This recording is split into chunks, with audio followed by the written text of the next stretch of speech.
We say the future belongs to people who get up early in the morning. Yeah, man, my get done like some my gags, some my vibes. 6 in the morning, 6 in the morning.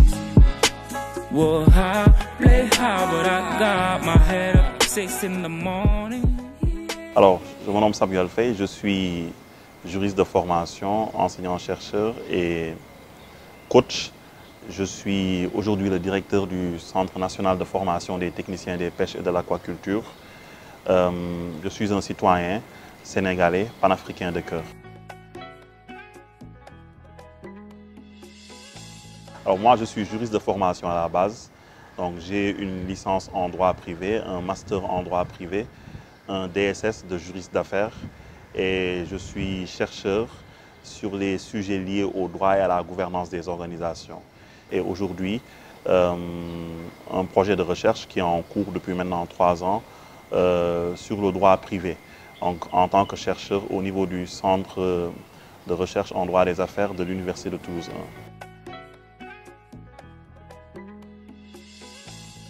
Alors, le Centre national de formation des techniciens des pêches et de l'aquaculture est une école créée en 1960, au lendemain des indépendances, pour contribuer à la formation du capital humain évoluant dans le secteur de la pêche.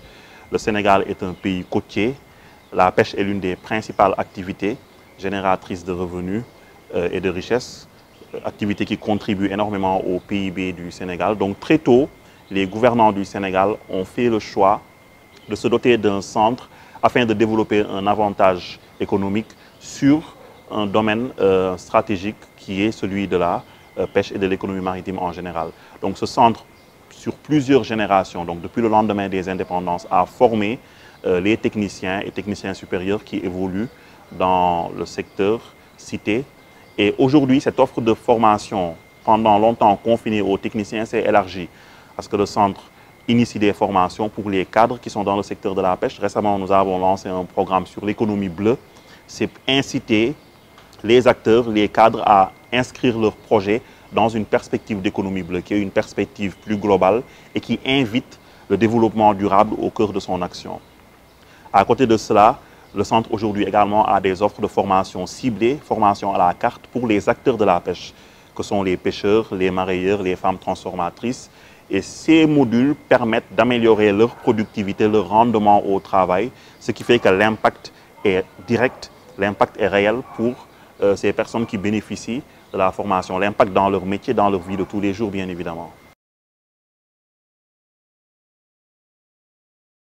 Alors moi, je suis enseignant-chercheur en droit, donc je forme.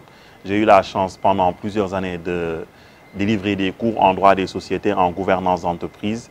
Et à côté de cette casquette d'enseignant-chercheur en droit, une activité que j'ai toujours poursuivie, que je n'ai jamais interrompue parce que c'est au cœur de ma vie professionnelle active.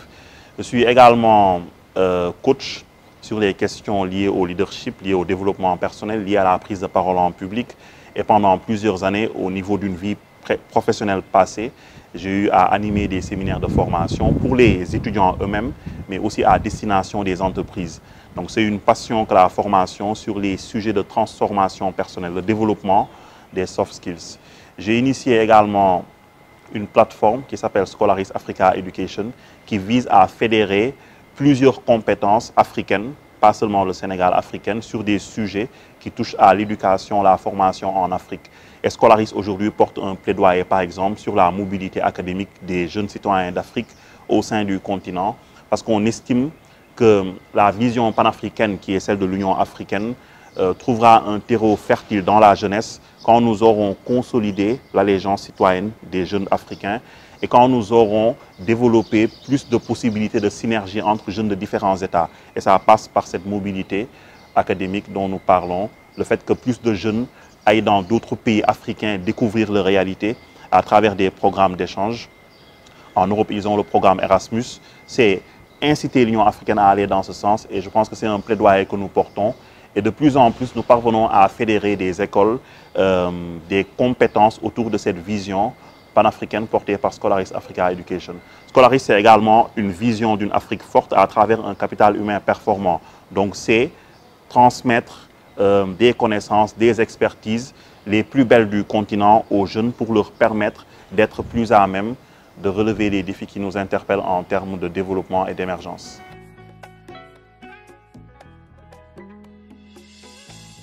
La jeunesse est toujours un atout. La jeunesse rime avec le dynamisme, avec l'engagement, avec parfois la passion de ce que l'on fait.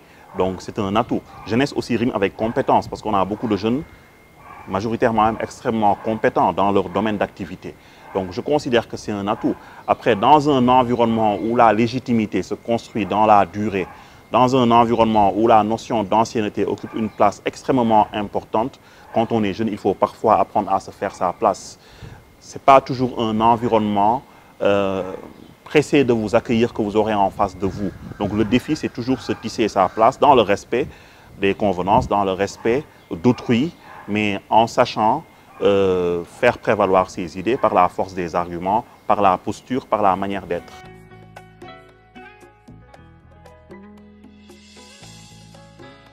Alors, le message général à l'endroit des jeunes, c'est que, justement, vous parlez de vocation, c'est important que chacun ait sa vocation et que les vocations puissent être poursuivies. Il faut avoir le courage d'oser et de poursuivre son rêve. Moi qui suis depuis plus de 12 ans dans le secteur de la formation, j'ai vu des personnes qui, pour des considérations liées à leur environnement, ont délaissé leur rêve. Certains voulaient travailler dans le secteur artistique et culturel, c'est leur passion, mais un environnement défavorable les a désorientés. Et ça se ressent toujours après quelques années de formation. On voit des personnes qui sont dans un domaine d'activité qui n'est pas le leur et qui le disent « j'ai fait ça parce qu'on m'y a contraint ». Donc il faut que notre environnement permette plus l'éclosion de talents. Et je pense que les talents se construisent dans des domaines pour lesquels on a une véritable passion, une envie de servir, une envie de faire bouger les choses. Donc il faut avoir le courage d'aller au bout de sa vocation. Nous sommes dans un pays qui se construit. Tous les domaines, tous les secteurs sont aujourd'hui porteurs de richesse. Celui qui va être dans la décoration, dans l'art, dans la culture, dans l'architecture, etc., a aujourd'hui tout à faire dans un pays qui se construit comme le nôtre. Et le but de l'éducation, c'est justement d'aider à déceler ces vocations très tôt et à les accompagner.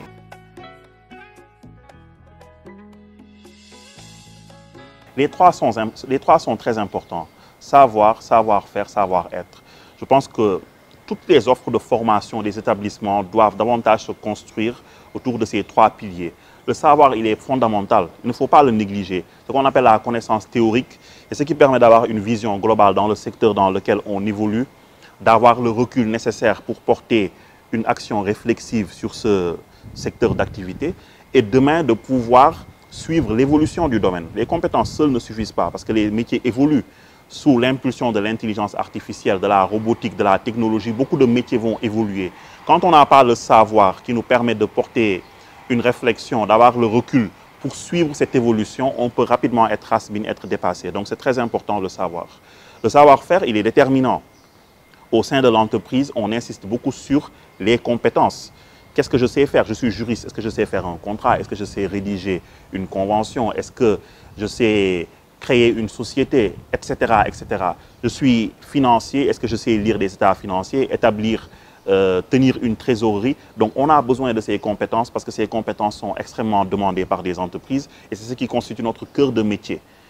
Et souvent, l'enseignement dans beaucoup d'écoles aujourd'hui est parfois théorique, il faut le relever. Ce qui fait qu'on a beaucoup de connaissances, on a un bourratif, on fait beaucoup de modules, mais on sort en ne sachant véritablement rien faire. Il est important qu'on aille vers plus de pragmatisme en termes de formation, donc qu'on consolide une colonne vertébrale solide sur le terrain des compétences. Le dernier élément, c'est le savoir-être, c'est les soft skills. À compétence égale, c'est ce qui fait la différence. Mais au-delà, aujourd'hui, beaucoup de chefs d'entreprise vous le diront au fil des échanges. Je préfère un profil qui, sur le plan du comportement humain, est bon, parce que je sais qu'il est intelligent, il pourra apprendre, qu'un profil parfait en termes de compétences, mais qui a un comportement exécrable et qui va briser la dynamique d'équipe, qui va peut-être créer des problèmes en termes de climat social au niveau de l'entreprise. Donc les soft skills sont déterminants. C'est ce qui nous permet de nous construire, c'est notre rapport avec autrui, c'est l'intelligence relationnelle, c'est l'aptitude à communiquer, c'est le leadership dont on fait montre au niveau de certaines situations. Et je pense que c'est devenu un ingrédient essentiel pour le jeune professionnel. Parce que les professions sont en mutation permanente, les situations évoluent. Savoir faire preuve d'agilité en période de crise comme celle qui nous a frappés pour cette pandémie, savoir s'adapter, savoir créer du lien avec ses collègues, ses employés, ses collaborateurs, ses employeurs, savoir faire preuve de bienveillance dans la vie professionnelle, créer une émulation, une motivation, c'est ce qui fait la force de n'importe quelle organisation, de n'importe quelle entreprise au monde. Donc, les soft skills sont un élément déterminant. Les trois, pour moi, sont extrêmement importants. Je ne peux pas les hiérarchiser parce que je considère que dans le monde professionnel d'aujourd'hui, on a besoin des trois pour avancer. Et ce qui nous permet de suivre, par contre, la marche des choses, c'est cette adaptabilité, cette agilité que l'on retrouve dans les soft skills.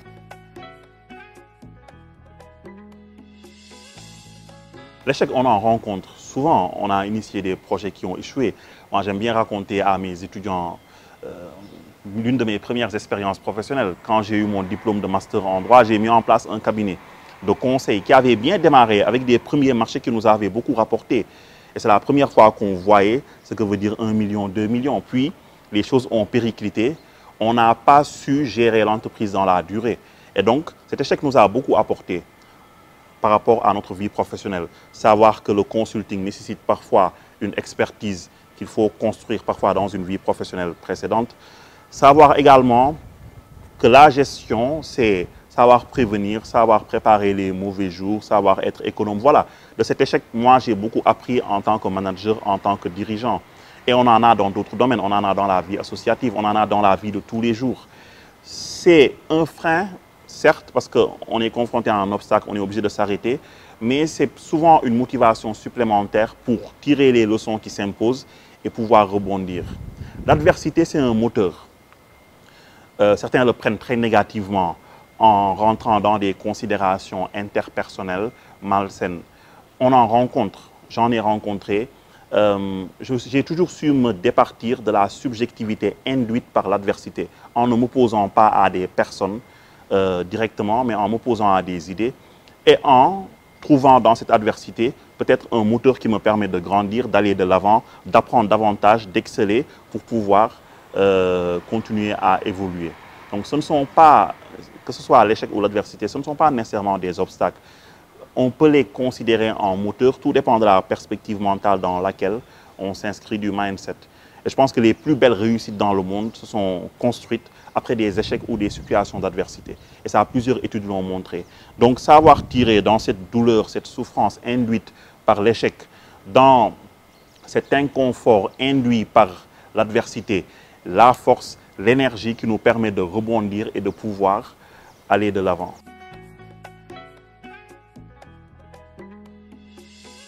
Oui, on a toujours des moments qui nous marquent dans une vie professionnelle. C'est des cérémonies de remise de diplôme où on voit des apprenants récolter le fruit de leur travail. C'est des consécrations, c'est des reconnaissances.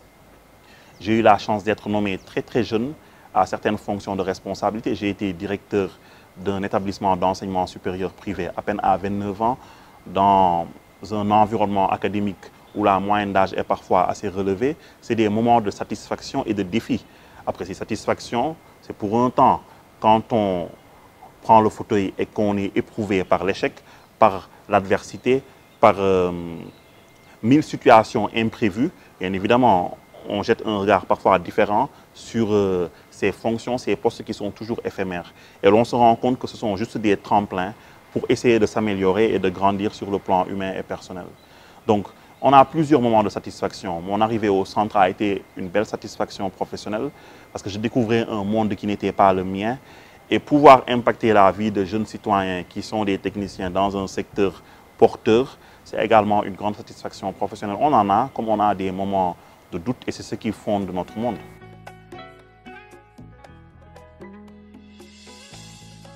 Oui, j'ai des combats qui me tiennent à cœur, c'est l'éducation, c'est la formation, c'est la citoyenneté. J'ai été pendant des années militant dans une association citoyenne, la DCI, et pendant des années, cette activité associative a été aussi présente dans ma vie que ma vie professionnelle. Elle a occupé autant d'espace et de temps.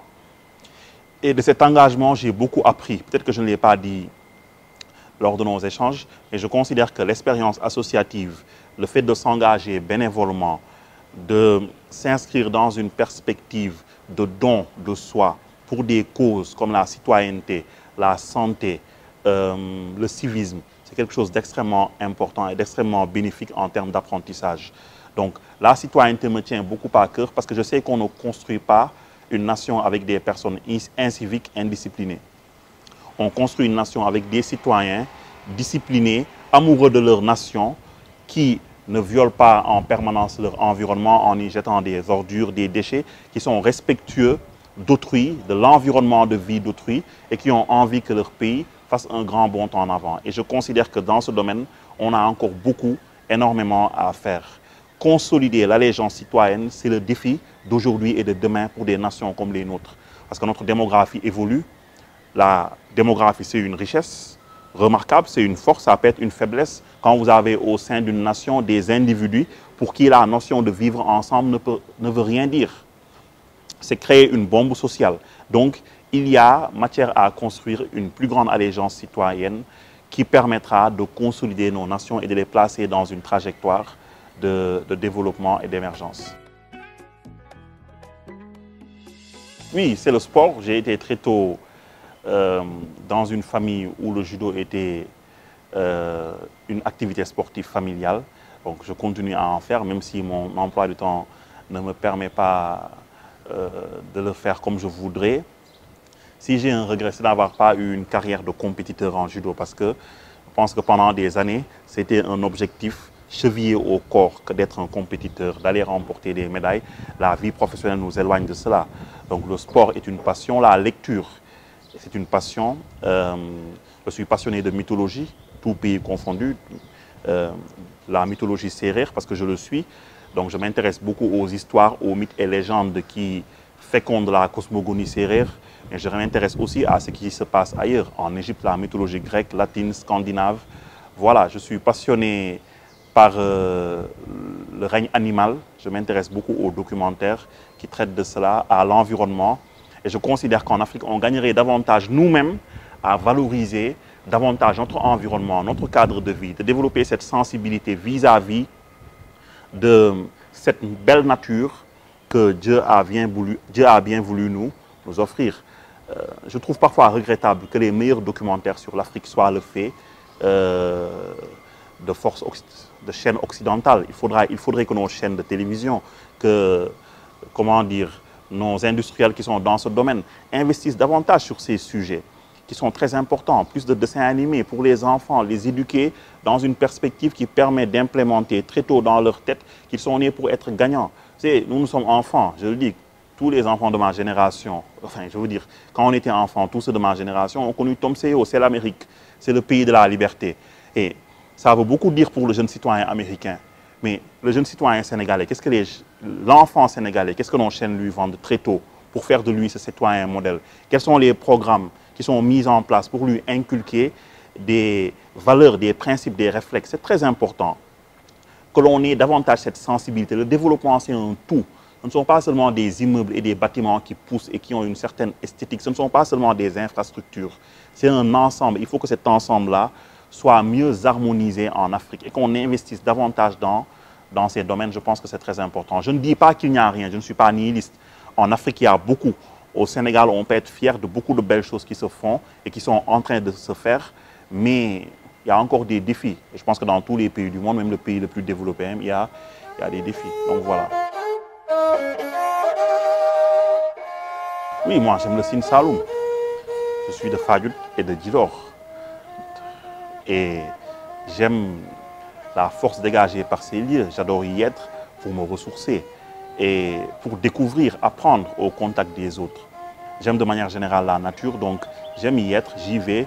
Heureusement que dans mon environnement, les personnes avec qui j'évolue, avec qui je vis, ont cette même sensibilité, cette même passion, ce qui fait que c'est plus facile de construire ensemble des programmes autour de ces hobbies.